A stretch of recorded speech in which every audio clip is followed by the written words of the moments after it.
Good morning बच्चों। आज हमारी 10th क्लास हिंदी विषय की 19वीं वर्कशीट आ गई है। दिनांक है 18 अगस्त। आज भी जो है हमारा आपकी क्षितिज का एक पाठ है, नेताजी का चश्मा। उसी से एक पैराग्राफ आया है और जिसके प्रश्नों के उत्तर हमें देने हैं। ये पाठ हमारा फर्स्ट टर्म के सिलेबस में भी है, तो काफ़ी हद तक उम्मीद है कि ये जो है पाठ आपके इसमें क्वेश्चन आपके फर्स्ट टर्म के एग्ज़ाम में आए, चाहे मल्टीपल चॉइस या डिस्क्रिप्टिव चॉइस। तो चलिए अब इसको पढ़ते हैं।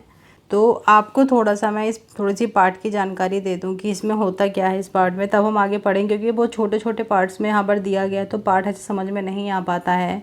तो पहले हम थोड़ा सा सुनते हैं कि इस पार्ट में था क्या। एक हालदार साहब होते हैं जो कि उस कस्बे से अक्सर गुजरा करते हैं, तो उनकी नज़र पड़ती है एक मूर्ति के ऊपर, जो कि संगमरमर की बहुत ही सुंदर मूर्ति है, सुभाष चंद्र बोस की, नेताजी की। लेकिन हम नेताजी की आप कोई भी तस्वीर देखो, कोई भी मूर्ति देखो, तो वो कभी बिना चश्मे की नहीं होती, उस पर चश्मा बना होता है। तो उस जो उनकी मूर्ति थी उस पर भी चश्मा था, लेकिन वो संगमरमर का नहीं था। मूर्ति के साथ चश्मा बनाया ही नहीं गया था, बल्कि असली चश्मा उनके उस पर लगा हुआ था, उनकी मूर्ति पर। इसको देख करके क्या उनको बहुत ज़्यादा कौतूहल होता है, बहुत ज़्यादा आश्चर्य होता है, मुस्कान भी आती है कि देखो मूर्ति संगमरमर की, चश्मा असली।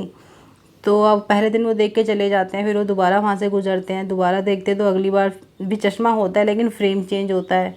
फिर दोबारा देखते कि हर बार जो बदल बदल के चश्मा उनके वहाँ पर लगा हुआ होता। तो पान खाते हुए पूछते हैं कि भाई ये ऐसा क्यों है, चश्मा इनका ऐसे चेंज क्यों होता रहता है, या इनका ये वाला चश्मा क्यों नहीं बनाया संगमरमर का मूर्ति के साथ। तो उनको पता चलता है कि एक व्यक्ति है जो कि लंगड़ा है ना, जो कि लंगड़ा है, जिन्होंने लोग कैप्टन बोलते हैं, जो कि लंगड़ा है और वो चश्मा का काम करता है, और वो यहाँ इनको बार बार चश्मा पहना जाता है। सब उनका उसका मजाक सा उड़ाते हैं उस आदमी का। तो उनके मन में कहीं ना थोड़ा सा बुरा लगता है कि जो एक व्यक्ति है जिसके मन में देशभक्ति की भावना है, जो नेताजी की चश्मे को बिना चश्मे के नहीं देख सकता, वो जो उसका चश्मा वहाँ पे वो लगा देता है, जब अगर वो बिक जाता है तो फिर वो दूसरा चश्मा वहाँ पे चेंज कर देता है, लेकिन उस चश्मे को लेकिन उस मूर्ति को बिना चश्मे के नहीं रहने देता, और लोग उसका मजाक उड़ा रहे हैं, ये देख के उनको दुख भी होता है। अब एक दिन वो फिर से वहाँ से गुजर रहे होते हैं, तो तब उन्हें पता चलता है कि वो जो व्यक्ति है जो चश्मा पहना रहा था, वो उसकी क्या हो गई है, उसकी मृत्यु हो गई है, इसलिए नेताजी की मूर्ति पर कोई चश्मा नहीं है। ये देख करके उन्हें बहुत ज़्यादा दुख होता है। तो ऐसी ये कहानी है। चलिए उसी का एक पार्ट है, पढ़ते हैं पूरी बात। तो पहले थोड़ा ऊपर की लाइनें पढ़ते हैं। इसमें लिखा हुआ है, प्यारे बच्चों, पिछले दिनों हमने नेताजी का चश्मा पाठ का सामान्य परिचय एवं नेताजी के नारों तथा नगर पंचायत के कार्यों के बारे में जानकारी प्राप्त की। तो चलिए आज अब उससे आगे बढ़ते हैं, देखते हैं कि लेखक हमें और क्या जानकारी देते हैं। गद्यांश पढ़कर प्रश्न हल कीजिए। अब गद्यांश है,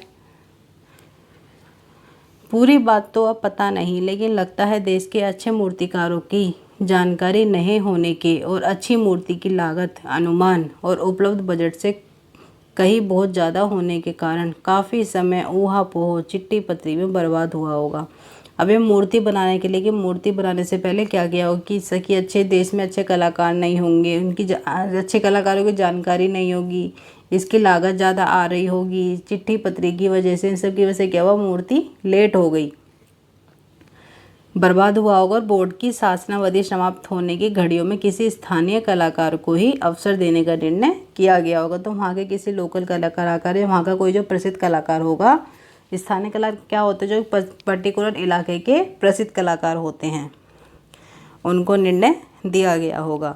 और अंत में कस्बे के एकलौते ड्राइंग मास्टर, मान लीजिए मोतीलाल जी को यह काम सौंप दिया गया। तो इन्हें कोई स्थानीय कलाकार भी नहीं मिला, तो उन्होंने ड्राइंग के टीचर को पकड़ा, कस्बे का एक ही स्कूल था, उस स्कूल के ड्राइंग टीचर को पकड़ा और उनको वो काम सौंप दिया गया कि आपको नेताजी की मूर्ति बनानी है, जो महीने भर में मूर्ति बनाकर पटक देने का विश्वास दिला रहे थे। उन्होंने बोला कि मैं 1 महीने में आपको मूर्ति दे दूंगा। आगे पढ़ते हैं। जैसा कि कहा जा चुका है कि मूर्ति संगमरमर की थी। टोपी की नोक से कोट की दूसरी बटन तक कोई 2 फुट ऊंची, तो 2 फुट ऊंची थी टोपी से लेकर के कम कोट के बटन तक, यानी जैसे जितने हम पासपोर्ट से फ़ोटो खिंचाते हैं ना, इतनी वो मूर्ति थी। नेताजी सुंदर लग रहे थे, कुछ कुछ मासूम और कमसिन, फौजी वर्दी में। मूर्ति को देखते ही दिल्ली चलो तुम मुझे खून दो वगैरह याद आने लगे। क्योंकि ये दोनों नारे किसने दिए थे? दिल्ली चलो तुम मुझे खून दो, ये दिए थे नेताजी ने। इस दृष्टि से ये सफल और सराहनीय प्रयास था। तो यानी कि मूर्ति तो अच्छी बनी थी, केवल एक चीज़ की कमी थी जो देखते ही खटकती थी। नेताजी की आंखों पर चश्मा नहीं था। यानी चश्मा तो था लेकिन संगमरमर का नहीं था। एक सामान्य और सचमुच के चश्मे वाला चौड़ा वाला फ्रेम मूर्ति को पहना दिया गया था। तो जब चश्मा नहीं था तो क्या किया, उनको असली चश्मा पहना दिया गया। हालदार साहब पहली बार जब इस कस्बे से गुजरे और चौराहे पर पान खाने रुके तभी उन्होंने इसे लक्षित किया। जब हालदार साहब पहली बार रुके तो उनका पहली बार में ही उस चश्मे के ऊपर ध्यान चला गया और उनके चेहरे पर कौतुक भरी मुस्कान आ गई। तो आश्चर्य भी हुआ, कहीं ना कहीं मन में प्रश्न भी उठे और मुस्कुरा भी दिए कि वाह भाई वाह, ये आइडिया भी ठीक है। मूर्ति पत्थर की लेकिन चश्मा रियल। तो यहाँ पर उन्होंने क्या बोला कि ये आइडिया भी ठीक है। तो कहीं ना कहीं उनके मन में ना कौतूहल उत्पन्न हो गया, है ना, प्रश्न उत्पन्न होने लगे कि ये क्या है, और साथ में उनको उनके उन पर मुस्कान भी आ गई। तो पहला प्रश्न हम देखते हैं इसका। पहला प्रश्न है इसमें कि नेताजी की मूर्ति बनाने में देरी के क्या कारण थे। तो इसका उत्तर होगा बच्चों कि नेताजी की मूर्ति बनाने में देरी के ये कारण थे कि अच्छे मूर्तिकार की जानकारी नहीं थी, मूर्ति का बजट अनुमान और उपलब्ध बजट से कहीं ज़्यादा था और चिट्ठी पत्री में काफ़ी समय बर्बाद हुआ था। अगला प्रश्न है स्थानीय कलाकार से आप क्या समझते हैं। स्थानीय का इसका उत्तर होगा बच्चों कि स्थानीय कलाकार किसी स्थान का प्रसिद्ध या विशेष कलाकार होता है जिसे विशेष रूप से कुछ काम सौंपा जाता है। अगला प्रश्न है हालदार साहब के चेहरे पर कौतुक भरी मुस्कान क्यों फैल गई थी। हम सभी जानते हैं उनके चेहरे पर कौतुक भरी मुस्कान किस में उत्तर होगा कि हालदार साहब के चेहरे पर कौतुक भरी मुस्कान संगमरमर की मूर्ति पर असली चश्मा देखकर फैल गई थी। वाह भाई वाह, ये आइडिया भी ठीक है। इस वाक्य को ध्यान में रखकर बताइए कि एक भाषा में दूसरी भाषा के शब्द आने से क्या लाभ होते हैं। तो इसका उत्तर होगा बच्चों कि एक भाषा में दूसरी भाषा के शब्दों के आने से उस भाषा की भावाभिव्यक्ति यानी कि उसको आप अच्छे से एक्सप्रेस कर सकते हो, भावाभिव्यक्ति की क्षमता में वृद्धि होती है, भाषा का भंडार बढ़ता है, भाषा का स्वरूप अधिक आकर्षक हो जाता है, भाषा में प्रभावमयता आ जाती है। ये उत्तर आपको लिखना है। आगे है किसी स्थानीय कलाकार को अवसर देने का निर्णय किया होगा। इस वाक्य से निपट छाटकर उसके 5 वाक्य बनाइए। तो बच्चों यहाँ पर हमको बोला गया है निपट छाटने के लिए। निपट जो शब्द लिखा हुआ है ये गलत है, ये निपट नहीं है, निपात है। ये शब्द निपात है, इसको आप ठीक कर लें। तो बच्चों निपात हम पहले समझते हैं। निपात क्या होता है। निपात होता है जब इस तरह के शब्द जो कि किसी शब्द पर एकदम अतिरिक्त भार डालते हैं, है ना, उसको बोला जाता है निपात, जो किसी शब्द के भार को बढ़ा देते हैं। तो यहाँ पर जो सेंटेंस दिया गया, यहाँ पर जो सेंटेंस है, यहाँ पर लिखा हुआ है किसी स्थानीय कलाकार को अवसर देने का निर्णय किया गया होगा। यहाँ पर को के साथ ही भी है, ये सेंटेंस पूरा नहीं है। यहाँ पर लिखा हुआ है पूरा कि किसी स्थानीय कलाकार को ही अवसर देने का निर्णय किया गया होगा। तो ये को ही क्या हो गया, ये जो को ही शब्द हो गया ये हो गया निपात।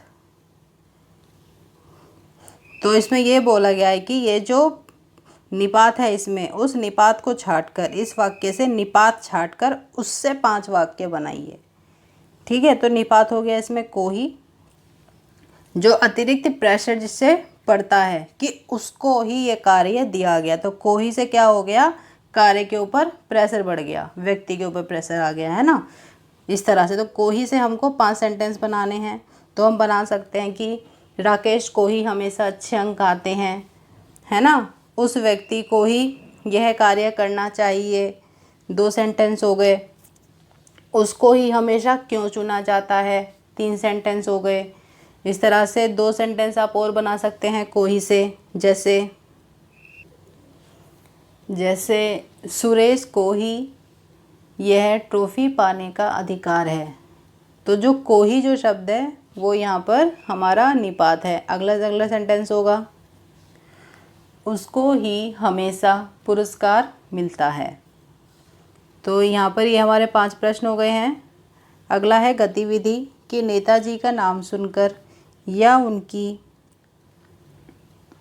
मूर्ति या तस्वीर देखकर उनके प्रति आपके मन में किस तरह की तस्वीर उभरती है, वर्णन कीजिए। तो नेताजी के बारे में तो नाम सुन के कैसी हमारे मन में तस्वीर उभरती है, एक ऐसी तस्वीर जो टोपी लगाए हुए है, चश्मा पहने हुए है, जिसको देख कर के मन में कैसे भाव विचार आते हैं, देशभक्ति के विचार आने लगते हैं। दिल्ली चलो और तुम मुझे खून दो के नारे सुनाई देने लगते हैं, है ना। तो इसका उत्तर आप इस तरह से लिखेंगे। तो यहाँ पर हमारा ये वर्कशीट नंबर 19 कंप्लीट होती है बच्चों। इसको आप ज़रूर पढ़ें, बहुत ज़्यादा इम्पोर्टेंट है। पक्का इससे आपके क्वेश्चन आएंगे ही आएंगे। ओके बच्चों, have a nice day. Thank you.